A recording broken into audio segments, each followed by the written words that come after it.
부동산 가격을 형성하는 데 있어서 중요한 역할을 하는 것들이 시중에 유동성 자금이 많다든지 아니면 정책이 어떤 정책이 나오느냐, 그리고 금리가 어떤 상황인지 이런 부분들도 많은 영향을 미칩니다. 물론 유동성 자금이 가격 형성에 가장 중요한 역할을 할 수가 있다고 보시면 될 것 같습니다.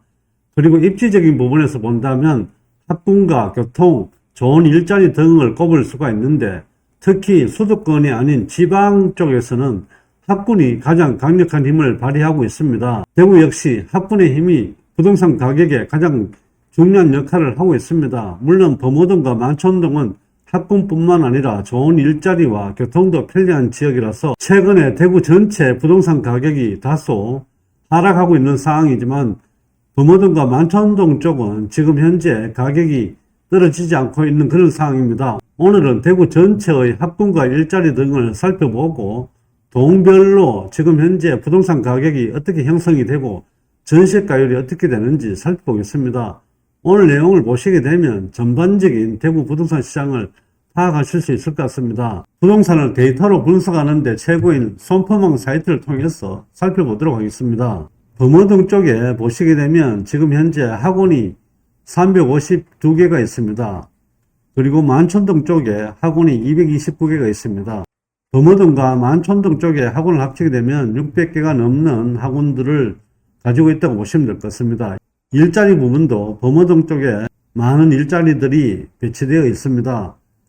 교통은 역시 동대구역도 가깝고 지하철 2호선 그리고 지하철 4호선이 개통이 되게 되면 더 여지없이 더 좋은 것이라고 볼 수 있습니다. 특히 강력철도가 개통이 되게 되면 구미나 경산 쪽으로 출퇴근하는 분들도 수성구에 거주할 가능성이 훨씬 많다고 보시면 될 것 같습니다. 동대구역에 가서 한성에서 가게 되면 얼마 걸리지 않는 거리라서 학군 쪽에 관심 있는 분들은 수성구 쪽으로 더 많이 진입을 하려고 할 것 같습니다. 수성동 쪽에도 일자리는 많이 있습니다. 하지만 학원가가 그다지 많지 않습니다. 남산동 역시 일자리는 어느 정도 있는 상황이지만 주변에 학원 개수는 많지 않습니다. 대명동 역시 일자리는 많이 있습니다. 하지만 전체적인 학군 쪽에서 다소 부족한 부분이라고 보시면 될 것 같습니다. 지금 현재 수성구 다음에 가장 좋은 학군지로 꼽는 지역이 상인동이나 을성동 지역입니다. 여기는 학원 개수도 많고 어느 정도 일자리가 형성되어 있는 상황입니다.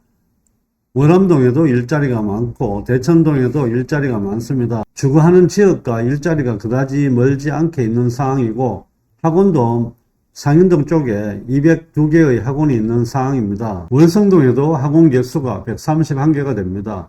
수성구를 제외하고 월성동이나 상인동 쪽이 그나마 학군이나 좋은 일자리들이 많이 있다고 보시면 될 것 같습니다. 수성구 제외를 하고 지금 현재 가장 선호하는 지역 중에 하나가 월성 상인동 지역이라고 보시면 될 것 같습니다. 다만 월성 상인동 지역을 놓고 본다면 어느 정도 아파트가 10년 이상이 되어서 신축이 별로 없다는 부분들이 흠으로 볼 수가 있습니다. 이 부분들을 급지를 통해서 살펴보시게 되면 아파트 가격에서 범어동이 가장 높은 가격, 그 다음에 만촌동이 높은 가격을 형성하고 있습니다. 달석으로 들어왔을 때 학군이 좋은 진천, 월성 쪽의 가격보다는 신축이 많이 들어서는 축전동, 용산동, 감산동 쪽이 오히려 부동산 가격이 더 높은 상황입니다.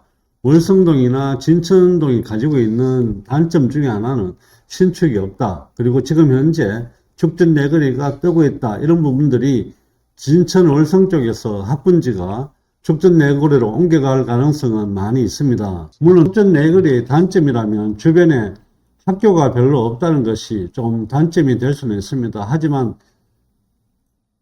교통이나 인프라 등은 굉장히 괜찮은 편이라서 신축 아파트가 들어서게 되면 축전 내거리가 앞으로 지금보다는 훨씬 더 좋아질 것 같다는 생각은 듭니다.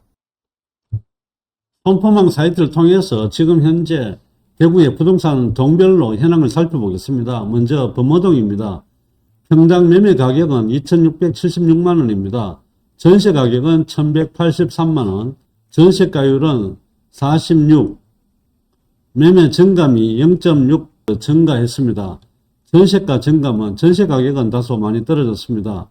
매매 매물수 증감 13개, 전세 매물수는 6개가 줄었습니다. 특히 눈여겨봐야 될 부분은 매매가 증감입니다. 다른 지역은 지금 현재 자료를 살펴보시게 되면 매매가가 다 떨어졌습니다. 하지만 범어동 같은 경우에는 매매가가 상승했다고 보시면 될 것 같습니다. 만촌동도 살펴보시게 되면 매매 가격은 평당 2,049만원, 전세 가격 1,076만원입니다. 매매가 증감을 보면 마이너스 0.2, 전세가는 변함이 없습니다. 매매 매물수 증감 4개, 전세 매물수는 1개가 줄었습니다. 수성동 1가, 2가, 3가 살펴보겠습니다. 수성동 1가 매매 평균 가격은 1,564만원 평당 가격입니다. 전세 가격 831, 매매가 증감을 살펴보면 마이너스 0.6, 전세 매물은 줄었고 매매 매물은 늘어났습니다. 수성동 2가 매매 가격은 평당 2,351만원입니다. 매매가 증감 마이너스 0.7, 매매 매물수는 3개 줄었고 전세 매물수는 증감이 없습니다. 수성동 3가 매매가 2,468만원입니다. 매매가 증감 마이너스 0.1, 전세가 마이너스 0.7, 매매 매물수 증감 마이너스 6, 전세 매물수 증감 마이너스 2가 되겠습니다. 황금동도 살펴보면 평당 매매 가격은 2,118만원입니다. 매매가 증감에서 마이너스 0.2, 역시 매매 가격은 떨어졌습니다. 전세 매물수는 줄었습니다. 남산동 살펴보겠습니다. 평당 매매 가격은 1,484만원입니다. 매매가 증감 마이너스 0.5, 전세가 증감은 마이너스 0.2, 전세 매물수 늘어났습니다. 4개 늘었고 매매 매물수는 16개가 줄었습니다. 도원동 살펴보겠습니다. 도원동은 매매가가 평당 1,896만원입니다. 매매가 증감이 2.5로 증가했습니다. 오히려 범어동보다 매매 가격이 더 증가했는데 여기는 강릉철도 개통과 연관되어서 생각을 해볼 필요도 있을 것 같긴 합니다. 원대역이 신설된다는 이야기가 나오고 난 이후에 매물수도 많이 줄어든 상태입니다. 매매 매물수가 마이너스 7, 전세 매물수는 2개입니다. 이런 영향으로 가격이 다소 상승했는 것 같습니다. 태평로 2가 쪽은 평당 매매 가격은 1,925만원인데 매매 가격은 마이너스 4.1로 굉장히 많이 빠졌습니다. 매매 매물수 줄었고 전세 매물은 증감이 없습니다.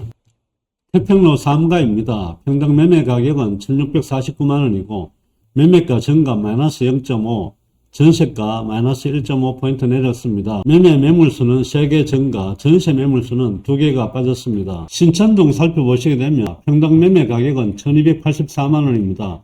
매매가와 전세가 모두 상승했습니다.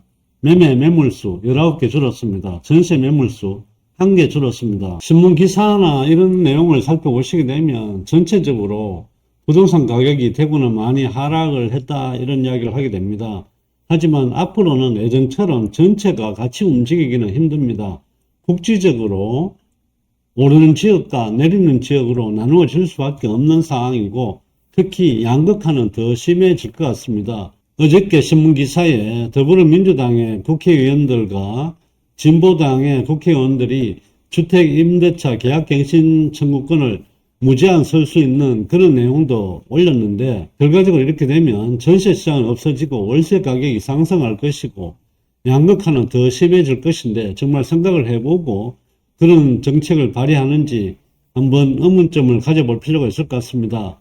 오늘은 대구 부동산 시장의 학군과 일자리 그리고 매매 증감에 대해서 살펴봤습니다. 오늘의 영상이 시청자 여러분들께 도움이 되셨기를 바라며 좋아요와 구독도 꼭 눌러주시기 바랍니다. 감사합니다.